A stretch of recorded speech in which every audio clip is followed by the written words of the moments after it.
Reality is, I wanted to become a doctor from the age 3. I think I always wanted to become a doctor. But through a turn of events, I think family situations, etc., I kind of joined commerce in 11th standard. And in fact, so much so that the first 1 week I was hiding in the biology class, thinking that if I can run another 6 months, then they'll let me continue in science and then after that I can do medicine. But anyway, the school figured that I was in the wrong class and put me back in the right class. But I think sometimes when they say that when things happen as per your will, it's good, but when things don't happen as per your will, it's even better because it's God's will in it. So I think that's really how finance turned out for me. So one thing I must say, people are your biggest asset. Always encourage the teams to take up the decisions or execute them. So if we are talking and we are just working on any area, I go deep into that area and I will say, hey, we are doing like this. Is there another way or is there a better way we can do it? Let's look into it. Why not we be the best?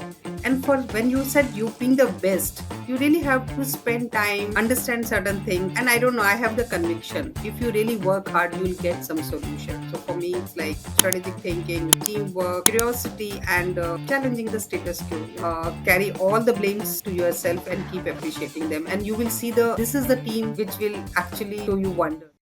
Own it to build it. Is it something new? Absolutely.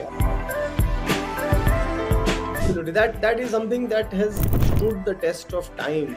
Because as they say that when you are an employee, what do you think like? Do you think like an employee or do you think like an owner? I never felt and never thought like an employee, because when you start thinking like an employee, you limit your own contribution and you say, this is my area, this is not my area. First, you have to think like an owner. Only when you think like an owner, that you will ensure that every problem, no matter how small or how big, you take responsibility to set it right. There is never too late to learn. The world around is changing, and it is changing at a pace that we cannot grapple with. You cannot resist the change, and the only way you can embrace the change is if you yourself decide that what got you here won't get you into the future. ने अपनी CA Hindi में करी है, तो अपनी audience को बताइए कि आपका कैसे एक्सपीरियंस था, मतलब आप रैंक होल्डर सीए हैं. So one side is the Oxford Dictionary, because today that time Google was not there. Today we have, but you have to read the word, then you have to translate it and you write it. When you used to write, automatically mind used to register. So I will say more what went into the English, and then so I think that was a different, and my translation, because if you say that time Hindi module was coming from the CA, but when we say the illustrations or example, it used to be written in the module Nazir. So I was just breaking my head, what is Nazir? And Nazir is the Urdu word of the example. So I just thought that these modules are not going to work for me. I have to create my own modules. So that's how it all started from that point of view. If you don't know what's happening in the external atmosphere, how will it impact your client? It's so unlikely that you will be able to contribute really in the financials as well. So what is your view? Why is that? Why are people not understanding it so relevant to be more aware about what's happening, whether it's a plant or whether it's in books? You need to be aware about the ecosystem, what's happening in the industry.